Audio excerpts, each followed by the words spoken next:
Gravation. Vamos começar mais essa aula para terminarmos a primeira parte do governo de Getúlio Vargas, aquele homem sensacional. Pessoal, tem alguns conceitos que eu gostaria muito que vocês não se esquecessem em relação ao Getúlio Vargas. Um deles eu falei ontem, falei dois, né? Falei o corporativismo e o nacionalismo. Esses dois conceitos são fundamentais dessa primeira parte do governo Vargas. E esse nacionalismo, inclusive, ele voltará na pauta do segundo governo, que é de 1950 a 1954, né? E o terceiro conceito importante para caracterizar o governo Vargas é o que eu vou falar agora, que é o trabalhismo. Então, deixa eu compartilhar minha tela aqui com vocês. Sharing the screen. Share the screen. Não é esse PowerPoint, eu quero outro PowerPoint. Este PowerPoint que eu quero, não era o outro. Isso, coisa boa. Então, aqui temos o trabalhismo. O trabalhismo era uma prática política. Como é que define esse conceito? Trabalhismo. O que é trabalhismo? Trabalhismo foi uma prática política de valorização, inicialmente de valorização do trabalhador. Lembrando que o seguinte, Dom Pedro, eu estava dando aula sobre Dom Pedro I agora, e aí o Getúlio Vargas, assim que ele foi chamado, né, ele estava lá no sul, tomando chimarrão e tal, e o pessoal tomou o poder, depôs o Washington Luiz, e aí mandaram um zap lá pro Getúlio Vargas, falando assim, vem cá, que a gente tomou o poder para você assumir, beleza. Aí ele veio para o Rio de Janeiro, quando ele estava subindo as escadas lá do Palácio do Catete, ele tomou um trupicão, ele já caiu assinando, na mesa assim, assinando a abertura do Ministério do Trabalho. Então, não sei se foi assim, não, mas enfim, uma das primeiras coisas que ele fez foi assinar o Ministério do Trabalho, né, o decreto para a criação do Ministério do Trabalho. E com isso também criar as leis trabalhistas. Então, o Vargas, ele se utilizou muito da sua popularidade em meio aos trabalhadores. Imagina, gente. As pessoas trabalhavam 67 horas por dia.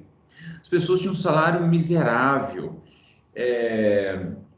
Não tinham direito algum, não tinham direito às férias, etc, né? E aí, o Vargas vai, numa canetada, ele, não, agora vai ter direito. E esses direitos serão consolidados em 1943, né, com a CLT, que significa Consolidação das Leis Trabalhistas. Então, ele reafirma CLT. Cadê? Isso, CLT. CLT é confirmado em 1943. A CLT é confirmada. E aí hoje tem pessoas que são inimigas mortais da CLT, fala que isso é um absurdo, que a CLT avacalha os negócios, burocratiza demais as relações trabalhistas, enfim. A reforma trabalhista foi feita no governo do Temer, visava dois objetivos. Primeiro, desburocratizar as relações trabalhistas e segundo, quer dizer, na verdade é flexibilizar as relações trabalhistas e para isso, como consequência disso, criar mais empregos. O que aconteceu? O Brasil tem batido recordes seguidos de não ter mais trabalhos de carteira assinada. Ou seja, o trabalhador, de uma forma geral, está numa situação muito mais fragilizada, tá? Gente, isso não é opinião minha, pessoal, Edmar, não, isso é dado, tá? Quando a gente chegar mais na análise dos presidentes mais atuais, a gente vai ver isso. Quais foram os impactos, efetivamente, da reforma trabalhista para as empresas, de uma forma geral, o que impactou positivo e negativamente, e o que impactou para os trabalhadores, de uma forma geral, né? Porque um dos discursos era justamente, em pouco tempo, ano que vem, depois da reforma, serão criados 8 milhões de empregos.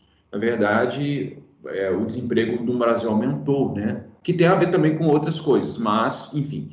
Mas a CLT foi criada aqui e os trabalhadores ficaram absolutamente fascinados com Getúlio Vargas. Então, a base política do governo de Vargas foram as classes médias urbanas, principalmente dos trabalhadores fabris, né? Os trabalhadores das fábricas, de uma forma geral.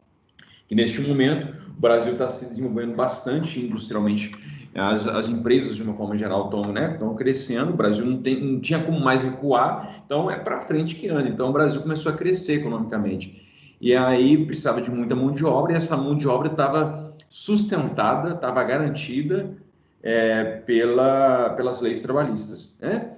Bem, então, inicialmente, o trabalhismo ele surge com uma prática política de apoio aos trabalhadores. Só que isso tem um resultado imediato, que é o apoio dos trabalhadores ao governo.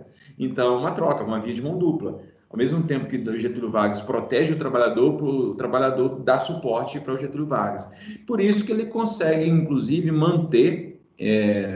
manter-se como ditador até 1945. E as pessoas ali não tem muito questionamento, não tem muito, não.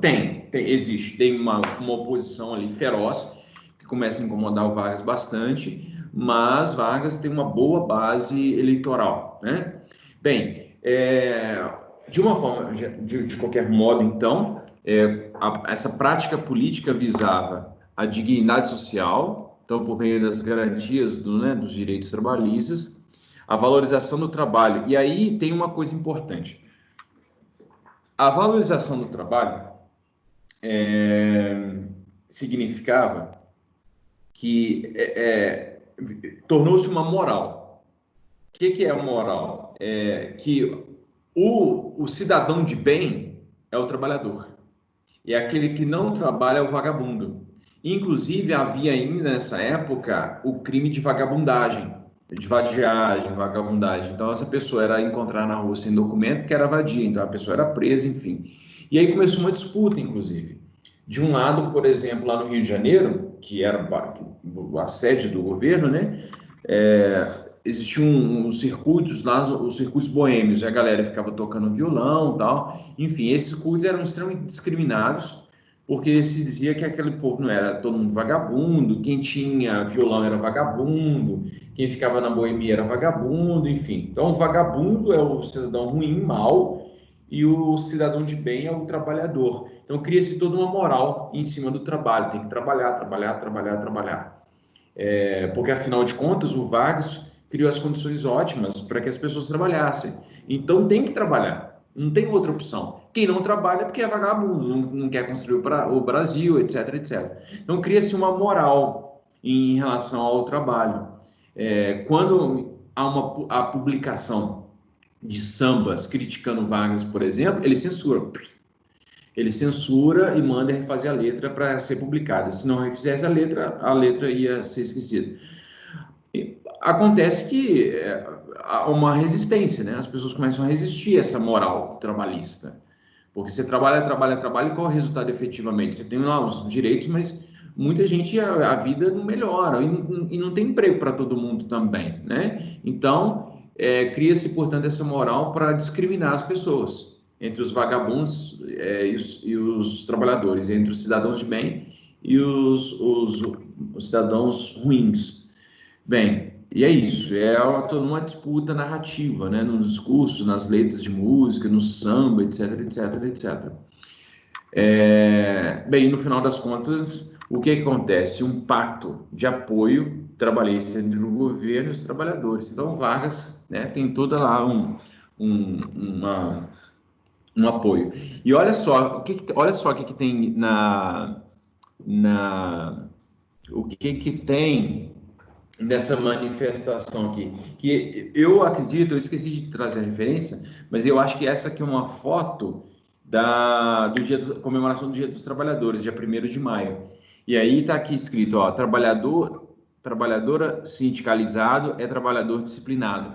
Ou seja, o cara tem que ter uma disciplina do trabalho, o trabalho disciplina, né? E aí aquelas frases, Deus ajuda quem cedo madruga. Por que o cara tem que levantar cedo? Para ir trabalhar. Então tem que trabalhar, trabalhar, trabalhar. E outra coisa, nesse momento, você tem os sindicatos patronais, que são sindicatos controlados também porque o Getúlio Vargas, ele controla os sindicatos também, para que não houvesse manifestações contrárias ao seu governo. Portanto, o Vargas controla o sindicato, controla os trabalhadores, ele afaga de um lado, mas está ali com um porrete do outro lado, qualquer coisa ele intervém. Então esse controle vai fazer com que os trabalhadores de uma forma geral ficassem na sua mão. Então esse é o trabalhismo. Todas essas nuances que eu falei aqui estão relacionadas a essa filosofia política, ou base política, ou prática política, que a gente chama de trabalhismo, tá? É a valorização do trabalho, é a garantia de direitos dos trabalhadores, mas esses trabalhadores se tornam uma base política do governo Vargas, e o Vargas disciplina esses trabalhadores. Só pode fazer aquilo que eu quero, não o que vocês querem, tá? Porque eu já dei tudo que vocês precisam, então agora vocês precisam só trabalhar. Trabalhar, se alienar, enfim, não questionar e deixa eu mandar aqui no país sozinho. Então é isso. Porque antes de 1930, os sindicatos eram muito combativos, faziam greves, muitas greves foram feitas, justamente visando a conquista dos direitos. Como Vargas fazia isso, falava, tá bom, o que vocês estavam lutando eu conquistei, agora vocês vão me obedecer. E aí o povo fica, de uma forma geral, os trabalhadores ficam disciplinados. Eu já pedi para vocês, e vou repetir, para vocês analisarem as imagens, para perceber as presenças e as ausências. São trabalhadores de classe média baixa, essa galera aqui. Classe média baixa. Tem salário, tal, geralmente tem uma casa, tem um aluguel, uma casa simples, enfim, mas é classe média baixa. Quem está aqui nessa foto? Homens brancos. Homens brancos. Talvez isso aqui seja pardo, mas enfim, homens brancos de uma forma geral. Homens brancos. Talvez tenha aqui um negro aqui talvez, aqui outro.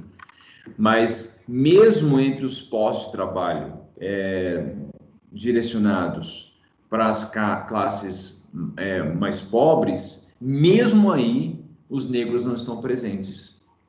Então os negros estão marginalizados neste momento. Os negros estão marginalizados. Neste momento não, desde a abolição da escravidão. Desde a abolição da escravidão não, desde todo o período colonial o negro é marginalizado. Então, neste momento não há políticas públicas para a integração do negro à sociedade, para a formação de mão de obra, para a escolarização, etc, etc, etc. Não há presença. Então, o movimento negro, a partir ali, né, de 1930, vai ter que ser bastante contundente em suas críticas para tentar algum lugar ao sol. Só que o Vargas, qual que é a atitude do Vargas em relação ao movimento negro? Vagabundos. Ele dizia, vagabundos. Tá, olha aí, eu garanti direito de trabalhador para todo mundo. E aí vocês não querem trabalhar, fica aí criticando. Então o Vargas, inclusive, tenta criminalizar o tempo todo o movimento negro. E aí o movimento negro vai ter que ser muito resistente. Aqueles poucos que tinham coragem de se levantar serão muito resistentes e importantes, inclusive. Mas era uma pequena população. O restante da população que não ia para o enfrentamento ocupava subempregos. Percebo, portanto, o seguinte: na construção social e econômica do país, o negro, de uma forma geral, ele é alijado, ele é discriminado quase o tempo todo. Então, como é que você quer que o negro tenha condições de competir minimamente com o restante da população, mesmo com os homens brancos pobres? Mesmo com os homens... Não havia possibilidade de competição, entendeu? E aí, nós criamos... a gente vai criando um fosso, pouco a pouco, assim, o fosso que já era enorme com a abolição, na época da abolição da escravidão, ele vai se afundando, ele vai ficando cada vez maior, e, enfim, né? E aí, só depois de muita luta, enfim. Aqui, tem uma outra faixa aqui, ó. Viva Getúlio Vargas, comandante do Brasil em guerra. Aí, ó, tem uma faixa aqui, muito provavelmente de um sindicato patronal, elogiando Vargas com a sua atitude em relação à entrada na guerra, né? Enfim. Tem uma faixa grande aqui atrás, que não dá para ver o que está escrito, eu só consegui identificar convosco. E, enfim, as outras não estão para identificar, não, tá? Muito bem. Então, não se esqueçam de analisar todas as vezes que vocês virem uma imagem, analisem a imagem nas presenças e ausências, tá? Não se esqueçam disso. Eu vou falar disso 277 vezes. E aí, quando vocês pegarem a prova de história no Enem, ou a prova de história no vestibular, vocês vão lembrar de mim. Olha o que o Edmar falou. E aí, depois vocês pagam um sorvete para mim, tá bom? Muito bem. Essa imagem aqui também, olha que imagem bacana. Sentapuia. Isso aqui é isso aqui é uma ema. Eu esqueço qual que é esse bicho aqui.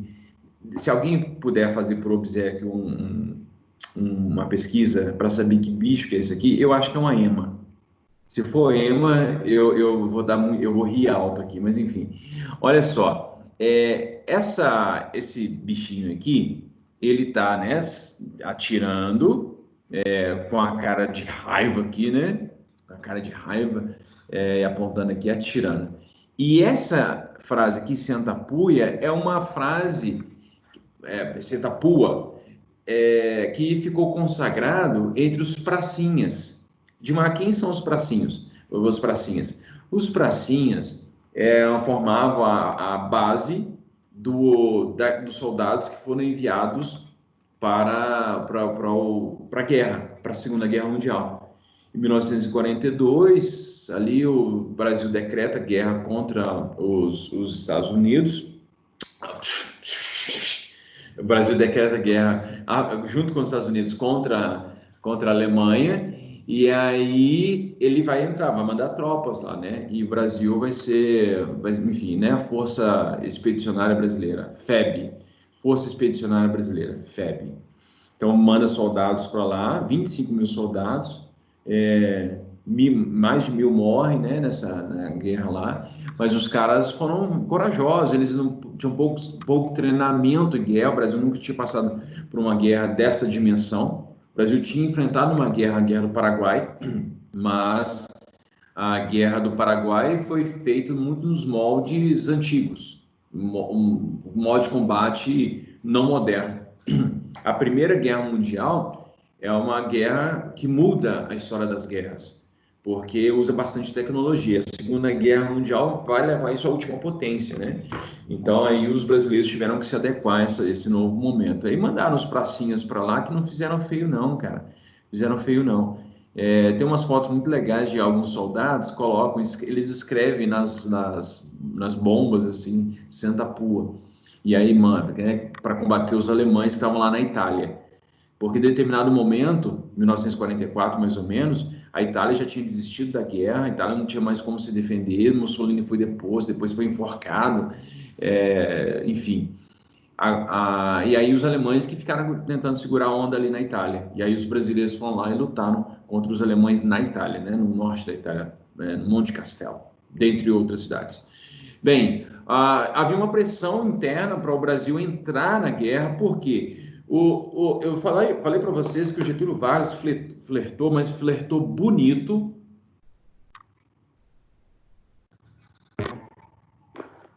Flertou bonito com a Alemanha. Se tivesse o WhatsApp naquela época, muito provavelmente Getúlio Vargas ia fazer parte do grupo do Eixo, do grupo do WhatsApp do Eixo, assim, por um tempo. Ele deve ter ficado por muito tempo. E aí ele começou a receber mensagem inbox dos Estados Unidos, você sai desse grupo aí, pelo amor de Deus. E aí só depois de 1942 é que Vargas decide, no final das contas. E por quê? Porque uma coisa importante que foi feita, porque os Estados Unidos prometeram dinheiro para o Brasil. A Companhia Siderúrgica Nacional, por exemplo, foi financiada com recurso capital norte-americano. E aí o Brasil, beleza, não, então tá bom, eu vou ajudar vocês aí na Segunda Guerra. Mas o Brasil relutou muito, muito mesmo para entrar na guerra, porque havia muitas pessoas do governo varguista que apoiavam o nazismo, né? Bem, e aí no final das contas, quando o Brasil efetivamente decide, e por que decide? Não só pela pressão norte-americana, mas também porque alguns navios brasileiros são bombardeados por navios pela força alemã. Então, brasileiros são mortos, tentando levar comida, suprimento lá para os aliados, e aí é bombardeado. E aí, no final das contas, começam a várias manifestações em todo o Brasil, uma aqui em Belo Horizonte, inclusive, para que o Brasil entrasse na guerra. E aí, diante dessas pressões internas e diante da pressão norte-americana, aí Getúlio Vargas não tem muito o que escolher. Aí o Brasil entrou na guerra, né? E aí vai lá, vai ficar lutando até o final, enfim. Aí acontece uma coisa muito importante, que é o seguinte: o Brasil entrou na guerra do lado dos aliados. Os aliados, de uma forma geral, ou pelo menos uma parte deles, defendia governos democráticos, governos não fascistas, governos contrários ao fascismo. E aí pegava muito mal no Brasil o fato de, por um lado, o Brasil ter combatido o nazismo e o fascismo, por outro, ter um governo ditatorial. Um governo ditatorial que se baseava em ideias fascistas, inclusive. Vargas começou a ficar meio sem espaço, meio sem lugar no Brasil. E aí os políticos, de uma forma geral, começam a pressionar o Vargas, porque eles queriam democracia, queremos votar para presidente, a gente quer votação, quer eleições diretas, a gente quer, enfim, né? A gente quer a preservação da democracia. E o Vargas começa a ser pressionado, enfim. Só que, só que o Vargas, ele é muito esperto. O que ele faz? Para ele permanecer mais tempo no poder, o Vargas tinha anseios absolutistas. Ele começa a estimular pessoas, principalmente no meio trabalhista, no meio sindical, a fazer protestos favoráveis ao Vargas. Então, estimular pessoas para irem para as ruas e gritarem, ó, queremos Vargas, queremos Vargas, queremos que Vargas continue no poder. Enfim, este movimento ficou conhecido como queremismo. Queremos Vargas. Então, Vargas falou, opa, tá aí o povo fazendo manifestação ao meu favor, hein? Tudo bem, não convoquei não, mas se esse povo tá fazendo é porque eu sou bom mesmo.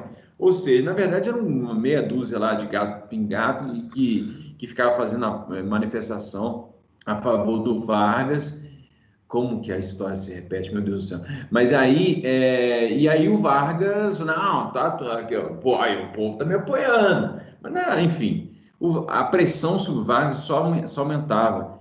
E aí houve um documento, uma manifestação, foi um documento, manifesto, né? Um manifesto é um documento, um texto, né?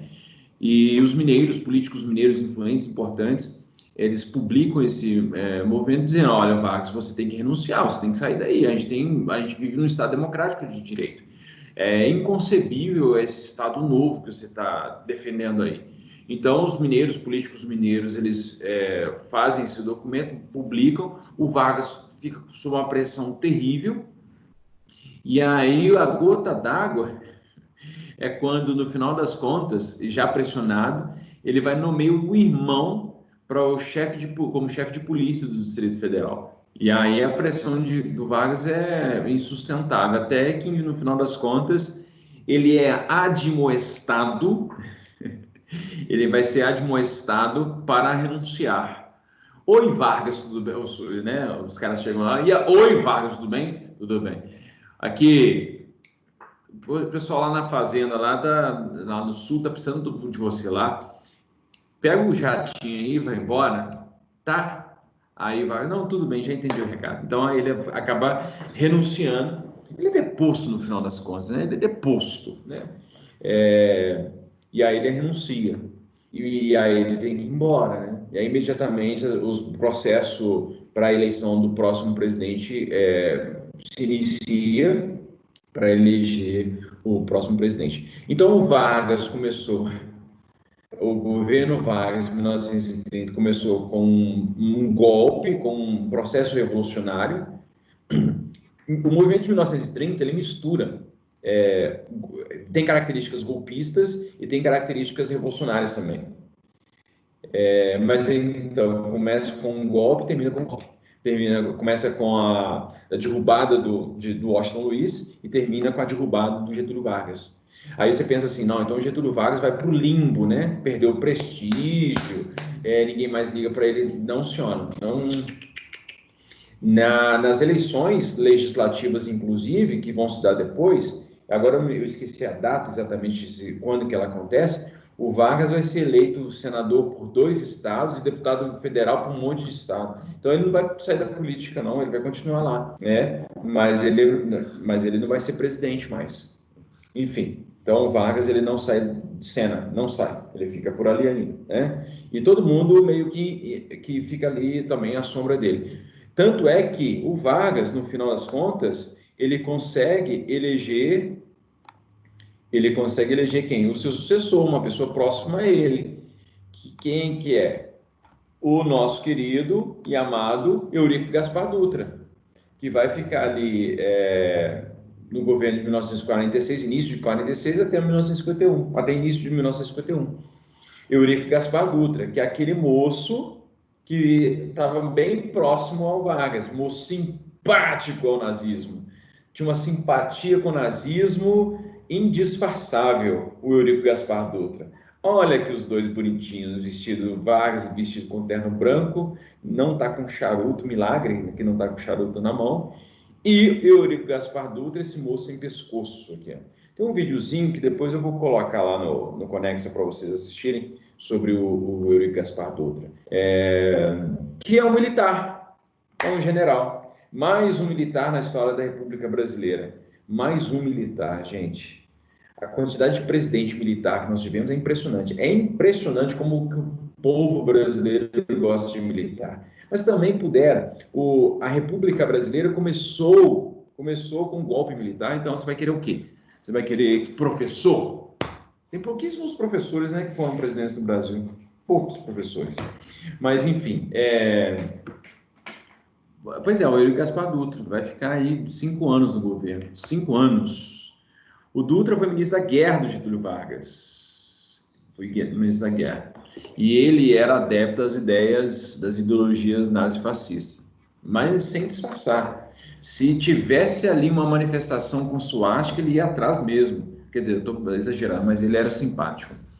E aí, como ministro da Guerra, ainda no governo do Getúlio Vargas, ele promoveu expurgos, ele expulsou pessoas que não eram favoráveis a um regime mais forte, né? Porque o Dutra deu plenos apoios ao Vargas. E aí, quando houve algum questionamento dentro das Forças Armadas contra o Eurico Gaspar, contra, né, aquela posição ditatorial, o Dutra simplesmente expulsou esse povo. Não, some daqui, não quero vocês aqui não. Agora, uma coisa boa, talvez a única coisa boa, a única coisa que ele fez sim de mais... Quer dizer, ele fez um monte de coisa, né? Ministro, ele faz um monte de coisa, assina papel, vai em festa, toma um uísque, enfim, fuma charuto, não sei se ele fumava charuto. Mas ele organizou a FEB, né? A Força Expedicionária Brasileira, que foi responsável com 25 mil soldados lá para lutar na Segunda Guerra Mundial. Tá? Mas, quando o Vargas é deposto, predomina neste momento, 1945, início de 1946, um forte clima anti-autoritarismo. Mas o moço gostava de ideologias fascistas. E aí o Dutra vai ser forçado a adequar o seu discurso. Aí ele vai ter que ser domado. Eu sei que você gosta de fascismo, mas peraí, você vai ter que tomar algumas decisões aqui mais liberais, mais democráticas, porque senão você não vai conseguir nem se tornar presidente. E aí o que acontece?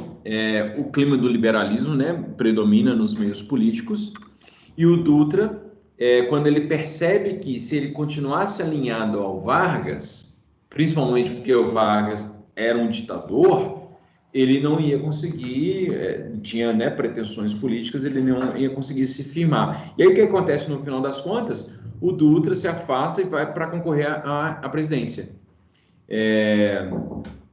Bem, aí no final das contas o que acontece? Neste momento que o Vargas ele é deposto, né? Até a eleição, até a posse do Dutra, quem vai governar o Brasil vai ser o José Linhares, que era o ministro do Supremo Tribunal, né? Ele vai governar de forma interina até que no final das contas o Dutra é eleito. E nas eleições que acontecem, por um lado, então, tinha o Dutra, por outro, tinha o Brigadeiro Eduardo Gomes, e tinha o Iedo Fiuza, que era o Iedo. Olha o Iedo Fiuza aqui, ó, que bonitinho, gente. O Iedo Fiuza era do PCB, do Partido Comunista Brasileiro. Aí, no final das contas, o Dutra vence com 55% das eleições. Essa eleição aqui é bem interessante, porque esse moço aqui, que é o Eduardo Gomes, o Brigadeiro Eduardo Gomes, essa história, eu sempre falo que eu vou confirmá-la, mas no final das contas, tem duas histórias do governo do Dutra que eu sempre fico para confirmar, mas uma delas eu confirmei, a outra eu preciso confirmar a veracidade, mas é uma história legal. Eu vou contar a primeira que foi confirmada e a segunda que não foi confirmada, eu vou falar depois. A primeira que foi confirmada foi o seguinte: eu ouvi há muito tempo atrás, que o Dutra foi chamado de presidente ioiô. Ioiô. Presidente ioiô. Aí eu busquei isso. Falei, gente, o que tem o Dutra com ioiô? Sabe o ioiô que você fica jogando? Quando eu era criança, isso era uma febre. O ioiô, na verdade, vira e mexe e volta a moda. Mas ioiô é legal demais. Bem, o que acontece? Quando o Dutra assume o governo, o Brasil está com muitas reservas cambiais. E aí o que acontece? Acumulados durante as práticas nacionalistas, né, do Vargas. E o que o Dutra percebe? Como ele foi apoiado por uma galera que era liberal, ele foi convencido de que a melhor coisa a se fazer no Brasil era a abertura do mercado brasileiro para produtos estrangeiros. Por que eles queriam? Queria que a entrada de produtos estimulasse a concorrência, estimulasse a produção de produtos aqui no Brasil. Então, assim, liberalmente, na perspectiva liberal, era aumentar a concorrência para estimular a produção, para que no final das contas, quem fosse mais competente iria se sobrepor lá no mercado. Então, aumenta demais, mas demais mesmo, a importação de supérfluos no Brasil. Entra um monte de coisa. Entra bambolê, por exemplo, começa a entrar. Tem um monte de coisa. Eu achei que eu ia ficar muito mais tempo no Vargas. Se eu tivesse lembrado, eu ia trazer para vocês a lista que eu consegui de produtos que começam a entrar no Brasil.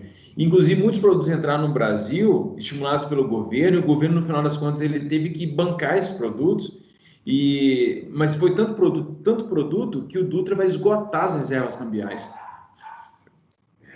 Vai esgotar, não tem, vai gastar muito dinheiro e o produto vai ficar acumulado lá. E aí ele foi chamado de presidente ioiô. Eu não sei se ele foi chamado de presidente do ioiô, mas ele com certeza foi chamado de presidente dos supérfluos, porque muita coisa supérflua entrou no Brasil e foi estocada. Foi estocada lá e, enfim, não foi vendida, etc, etc, etc. Bem, a outra história que eu quero contar para vocês é a do Brigadeiro. Dizem as boas e as más línguas que o Brigadeiro, quando ele se tornou político e tal, então ele tinha ali um gabinete, não sei se foi empregado ou esposa ou ele mesmo, que fazia um docinho, e aí ele levava esse docinho para distribuir ali para a galera que, né, do escritório dele ali, enfim. E aí esse doce, que era feito baseado no leite, mas não tinha ovos, não levava ovos, não tinha ovos, né? Doce tem que ter, porque o brigadeiro, eu não sei a receita de brigadeiro, mas não tem ovo, não, você não precisa utilizar ovo. Bem, e aí começaram a chamar esse doce de doce do brigadeiro, por causa do Brigadeiro Eduardo Gomes. Vocês sabiam disso? Vocês sabiam que eu contei isso para vocês antes. Mas o Eduardo Gomes, ele então, as pessoas começaram a chamar o doce do Brigadeiro, que não levava ovos. Porque tem um episódio trágico na vida do Eduardo Gomes, dizem que ele tomou um tiro, que ele participou do movimento tenentista, e ele tomou tiro, dizem que ele tomou tiro nas partes baixas e que ele ficou estéril. Olha a maldade. Então, o doce do Brigadeiro também faz referência ao fato da esterilidade do brigadeiro. Então, enfim, né? Então, um doce brigadeiro. Então, vocês comem hoje brigadeiro, como se e chamam de brigadeiro, sem saber o porquê que o doce chama de brigadeiro, tem a ver com essa história. Mas essa história precisa ser confirmada. Mas tantas pessoas já contaram essa história que eu acho que é verdade mesmo. Mas eu prometo que na próxima aula eu vou confirmar a veracidade dessa questão. Se eu não trouxer, eu vou dar 200 pontos para todo mundo, beleza? Quando eu falo assim, aí eu consigo cumprir a minha palavra. Muito bem, então, no final das contas, o Eurico Gaspar Dutra, eu geralmente chamo as pessoas todas de bonitinhas, mas eu não consigo achar o Eurico Gaspar Dutra bonitinho. O Fiuza é uma gracinha, olha que bigodinho bonito aqui desse moço, a pessoa sem lábio de baixo. Aliás, né, nenhum deles tem boca protuberante. Eles não estariam na moda hoje, né? Quem está na moda hoje, quem tem boca mais protuberante. E o Dutra não é bonitinho. Eu não consigo olhar com simpatia para o Dutra. Mas ele foi importante. E por que ele foi importante? É porque ele fez uma nova Constituição. Mais uma Constituição. Edmar, já são quantas Constituições? Vamos contar.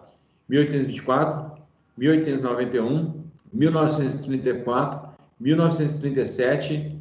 1946, a quinta Constituição do Brasil, no período de 122 anos, 5 Constituições. Então, ele vai aprovar uma nova Constituição, convocou a Assembleia Constituinte, né, os deputados foram eleitos para fazer uma nova Constituição, porque a de 37 era uma Constituição fascista, e aí ele convoca uma nova Constituição. Então, ele foi importante para a democratização do país, tá? E essa Constituição de 46 tinha uma característica muito interessante, que ela era liberal. Ela tinha fortes aspectos liberais, tanto politicamente como politicamente e economicamente. Então, foi uma Constituição bem interessante, assim. Mas também vai ser 21 anos depois, vai ser derrubado, né? Oh, meu Deus do céu. Neste momento, o Brasil começa a se alinhar cada vez mais com os Estados Unidos. Né? O Brasil teve muito tempo, ao longo do século XIX, bem alinhado à Inglaterra, e aí agora, neste momento, começa a se aproximar e alinhar-se com os Estados Unidos. E por causa disso, olha o ano, 1946. O que estava acontecendo no mundo? A partir desse momento, está começando a rolar a Guerra Fria. Entende? A Guerra Fria.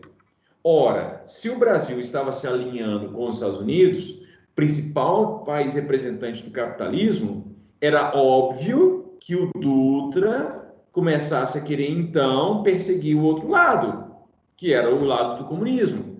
E aí, o que o Dutra faz efetivamente? Mesmo indo contra a Constituição, ele coloca o PCB na ilegalidade. E aí todos os parlamentares que tinham sido eleitos democraticamente, inclusive o Luiz Carlos Prestes, são cassados. Então tem seus mandatos cassados. Então o PCB é colocado na ilegalidade, os parlamentares são cassados, alguns são presos, inclusive, e ele vai romper relações diplomáticas com a União Soviética. Então o Brasil, a partir de 1946, se alinha do lado capitalista, né? Então o Brasil ele vai participar da Guerra Fria. Quer participar, não, mas ele vai apoiar o lado capitalista da Guerra Fria, tá? E aí o anticomunismo, que já era muito forte no Brasil já desde muito tempo, ele vai se tornar cada vez mais, ele vai se consolidar cada vez mais no Brasil, né? Tanto é que existe até hoje, né? O discurso anticomunista, ele é muito presente no Brasil porque ele encontra muito fértil na questão do conservadorismo político e religioso brasileiro, né? Muito bem. Entenderam essa parte? Essa parte que tem muita informação importante. Eu disse muita coisa importante. Se eu fosse você, pegava esse vídeo depois, via essa parte que eu acabei de falar aqui sobre o Dutra, mas 377 vezes, porque isso aqui é importante demais, gente. Isso aqui é importante demais. E eu acho, sinceramente, que nas próximas provas, principalmente do Enem, vai ter elementos dessa discussão entre capitalismo e socialismo, por causa da orientação ideológica do governo atual, né? Então, a gente deve aparecer alguma coisa desse tipo aí também. Muito bem. A Constituição de 46. Olha que bonitinha a Constituição. Eu tenho ela aqui, ó. Não, ela está no outro. Ô, gente, eu pensei que eu tinha trazido a capa dela. Bem, coisas importantes que eu havia falado. Por que ela é interessante? Ó, restabelece os direitos individuais. O Vargas tinha cassado isso. Tem direito individual porcaria nenhuma, não. Se não fizer o que eu estou mandando, vai preso, né? Extinção da censura e da pena de morte. Gente, pena de morte. Hoje, gente, a gente teve pena de morte. A gente teve pena de morte. No governo Vargas, a gente teve assassinatos dentro do lado do DOPS, enfim, né? Por causa de tortura, enfim. No Império, a gente tinha execução pública, inclusive, né? Mas nesse momento aqui, as pessoas eram perseguidas, enfim. Mas a censura acabou e também acabou a pena de morte, graças a Deus, né? As eleições estavam previstas para 5 anos, ou quer dizer, os governos teriam, né, o presidente teria um mandato de 5 anos, e as eleições seriam diretas, ou seja, você votaria direto para o presidente, tá? O direito de greve está restabelecido, Vargas tinha cassado isso, independência dos 3 poderes, executivo, legislativo e judiciário, no governo Vargas controlava tudo. O voto obrigatório é obrigatório e universal, com exceção de analfabetos, soldados e religiosos. Só que acontece que, neste momento, as mulheres, de uma forma geral, eram pouco escolarizadas. E muitas mulheres não acabavam também não tendo direito, os maridos não autorizavam as mulheres de votarem. Então, a participação da mulher nessa votação, de uma forma geral, era muito limitada, por causa dessas questões aqui, né? Analfabetismo, enfim. Cria-se as comissões parlamentares de inquérito para investigar os crimes que tanto o legislativo quanto o executivo e o judiciário também poderiam cometer, né? E neste momento também o Dutra, a Constituição de 46, vai dar liberdade de imprensa, que é um dos valores mais caros do liberalismo, do iluminismo, a liberdade de imprensa. Não existe democracia moderna sem a liberdade de imprensa. Porque se houver controle das informações, a gente está passando por isso, né, gente? A gente está passando por isso agora. Por exemplo, para eu me fortalecer como professor, eu preciso cada vez mais que as pessoas me critiquem.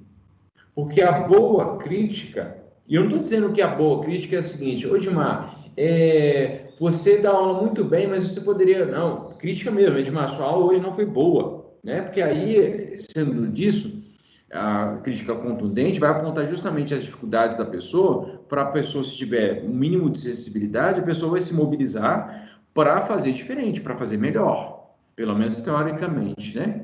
Enfim, mas aqui tem um ganho, então, da liberdade de imprensa e a liberdade de religião. E aí coincide que, a partir desse momento, 1946, começa bem lentamente, o crescimento das igrejas evangélicas, de uma forma geral, né? Havia uma perseguição, mas com muito preconceito. Os cristãos evangélicos, os cristãos protestantes, eram muito discriminados, né, no Brasil, de uma forma geral. Discriminados socialmente, assim, sabe? Havia muita piada, havia muita brincadeirinha e tal, mas aí hoje quase está invertendo, né? O Brasil continua tendo maioria católica, mas muito provavelmente isso vai inverter na próxima década, né? Bem,